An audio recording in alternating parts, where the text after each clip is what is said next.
Гонка за созданием человеческих яйцеклеток из клеток кожи набирает обороты. Многие пары сталкиваются с трудностями при попытке зачать ребенка. Некоторым помогает экстракорпоральное оплодотворение, но если у женщины нет пригодных для оплодотворения яйцеклеток, им приходится либо отказаться от попыток, либо прибегнуть к донорским клеткам. Поэтому ученые уже много лет работают над созданием яйцеклеток для женщин, лишенных этой возможности. До сих пор успех был достигнут лишь на мышах, но ситуация может измениться. Группа ученых сообщает, что им удалось, пусть и с оговорками, получить пригодные к оплодотворению человеческие яйцеклетки из клеток кожи. Ранее усилия были сосредоточены на методе инвитро-гаметогенеза, при котором клетки кожи превращаются в стволовые, а затем в другие типы клеток.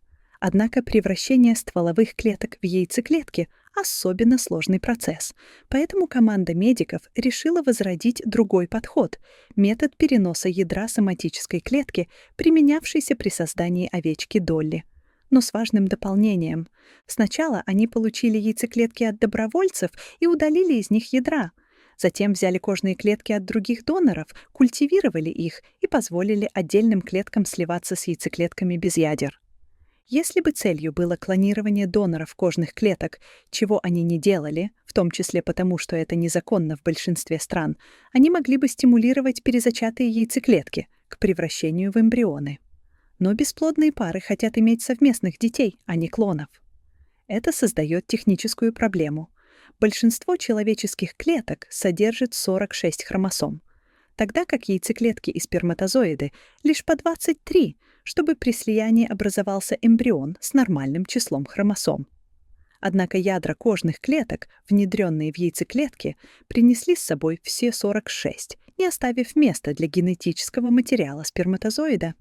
Команде ученых пришлось избавиться от половины внедренных хромосом. Для этого они вмешались в процесс клеточного деления, который в природе происходит двумя способами – мейозом и митозом.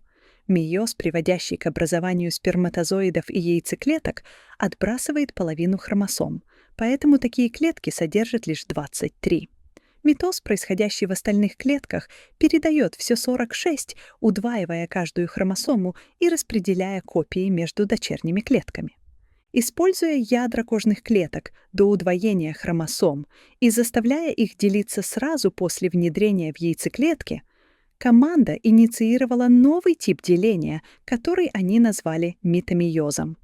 Он заставляет ядра, обычно проходящие митоз, сбрасывать хромосомы до количества, необходимого для оплодотворяемой яйцеклетки. Таким образом, были созданы 82 яйцеклетки, которые затем оплодотворили сперматозоидами. 5 из них достигли стадии развития, называемой бластоцистой, прежде чем эксперимент был завершен. Это выдающееся достижение. Но до применения этой технологии в человеческой репродукции еще далеко. Во-первых, большинство полученных яйцеклеток не развились, а ведь их приходится получать от доноров путем сложной и инвазивной процедуры. Еще более серьезной проблемой является то, что команда ученых не контролировала, какие и сколько хромосом были сброшены. Эмбрионы должны иметь правильные пары хромосом, а также их точное количество – одну пару хромосомы первой, одну пару хромосомы второй и так далее. Однако, по словам врачей, такая система допускает ошибки в этом процессе. В среднем совпадает лишь около половины пар. Это приоритетная задача для исправления. Команда изучает, что именно происходит во время мейоза, чтобы воспроизвести его в митомейозе. Это одна из причин, по которой, по словам ученого, предложение новой процедуры бесплодным парам пока лишь отдаленная перспектива.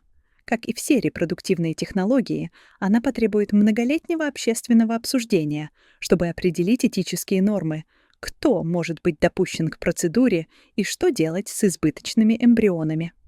Станут ли яйцеклетки из кожи реальностью и какой метод окажется более эффективным, покажет время. Несмотря на годы исследований, в понимании человеческой репродукции остаются огромные пробелы. Но энтузиазма не занимать.